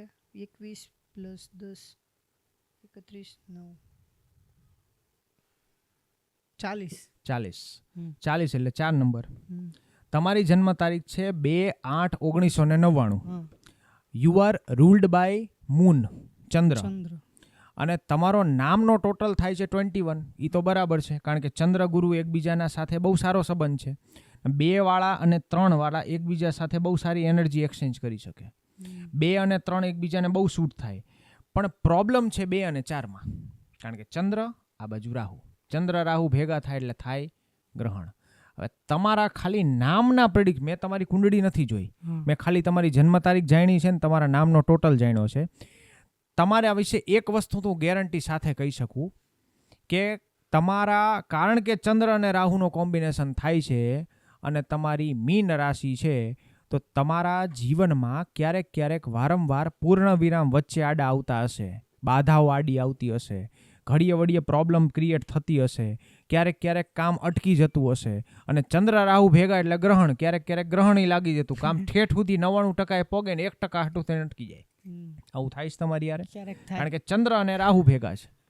આ બાજુ 2, આ બાજુ તમે પોતે 2 નંબર, તમારું નામ 4 નંબર, એટલે ચંદ્ર રાહુ ભેગા થઈ ગયા. આ કોમ્બિનેશન ક્યાંક ને ક્યાંક વચ્ચે પૂર્ણ વિરામ આડું લાવે. આને ચેન્જ કરવું હોય તો હમણાં હું તમને મસ્ત કરી દઉં વ્યવસ્થિત રીતે, એટલે વ્યવસ્થિત થઈ જાય. પછી તમે રિઝલ્ટ જોજો. આને ઓફિશિયલ કરવાની જરૂર નથી, આ નામને અનઓફિશિયલ જ રહેવા દેજો. જેમ કે મારું ઓફિશિયલ નામ, મારું શું નામ છે તમને ખબર છે? રવિભાઈ અટક આચાર્ય. બરાબર. આચાર્ય મારી અટક છે જ નહીં, મારી અટક પંચોલી છે. પછી અવધિ સહસ્ત્ર ઝાલાવાડી બ્રાહ્મણ જ. પણ મારી એકચ્યુઅલ સરનેમ જે મારા ડોક્યુમેન્ટમાં છે એ બધે જ મારી પંચોલી સરનેમ છે, આચાર્ય સરનેમ ક્યાંય નથી. તો આચાર્ય સરનેમ આવી ક્યાંથી? તો રવિ આચાર્યનો ટોટલ 24 થાય છે, જે મારી ડેટ ઓફ બર્થને અનુકૂળ છે. રવિ ભાઈ આચાર્યનો ટોટલ 33 થાય છે, એનો ટોટલ 6 થાય છે. એટલે એવી રીતે મારામાં પોતાનામાં ઘણા લોકો એકાદ બે સ્પેલિંગ ચેન્જ કરવા હોય ને તોય રોવે, અમારા નહીં થાય ને આ ન સારું લાગે. મેં તો મારી આખી સરનેમ ચેન્જ કરી નાખી, પણ અનઓફિશિયલી. એવી રીતે પોપ્યુલર કરી કે વિઝિટિંગ કાર્ડથી લઈને, બેનરથી લઈને, ઇન્સ્ટાગ્રામથી લઈને બધે જ મેં મારું નામ રવિ આચાર્ય જ ફેમસ કર્યું છે. તો હંમેશા ન્યુમરોલોજી ત્યાં જ અસર કરે છે જે નામથી લોકો તમને ઓળખતા હોય. એટલે આમાં હું જે ચેન્જ તમને કરી દઉં એ ચેન્જને તમારે અનઓફિશિયલી બધે યુઝ કરવાનો છે. અને પછી એનો પ્રભાવ તમે કહેજો કે એનો પ્રભાવ તમારી લાઈફમાં કેવો પડે છે. વિધિન 6 months, 6 મહિનામાં એનો પ્રભાવ કેવો પડે છે. જોકે તમારી જે યુટ્યુબ ચેનલ છે એનું ટોટલ તો બરોબર એકદમ પરફેક્ટ જ છે, કારણ કે 41 ટોટલ ઉપર છે. પણ આ જે તમારું જે નામ છે એમાં થોડો ઘણો ચેન્જ ખાલી તમે કરશો. એ ચેન્જ મને મગજમાં જ છે, એ હમણાં કરાવી દઉં તમને. એ ખાલી એક ચેન્જ કરશો, સોશિયલ મીડિયા નામ હેન્ડલ ચેન્જ કરી નાખશો ને પછી 6 મહિનામાં તમે રિઝલ્ટ જોજો કે રિઝલ્ટ કેવું છે. Thank you. અને તમારે કોઈએ પણ ચેન્જ કરાવવું હોય નામ, અને નામની અંદર થોડો ઘણો પણ ચેન્જીસ કરાવવાનો હોય કે તમને એમ લાગતું હોય કે કોઈ પણ પ્રોબ્લેમ આવે છે, તો ઇન્સ્ટાગ્રામમાં DM કરજો. દક્ષિણા બહુ ઓછી છે, બહુ જ ઓછી છે, એઝ કમ્પેર ટુ સંજય જુમાની જે મારા ગુરુ છે ન્યુમરોલોજીમાં, એના કરતાં તો ઘણી ઓછી છે મારા ગુરુદેવ કરતાં. એ 10-12 હજાર રૂપિયા લે છે, હું ખાલી 2400 રૂપિયા જ લઉં છું. થેન્ક યુ રવિભાઈ, તમે આવ્યા, આટલી બધી માહિતી પ્રોવાઈડ કરી એ બદલ તમારો ખૂબ ખૂબ આભાર. Thank you.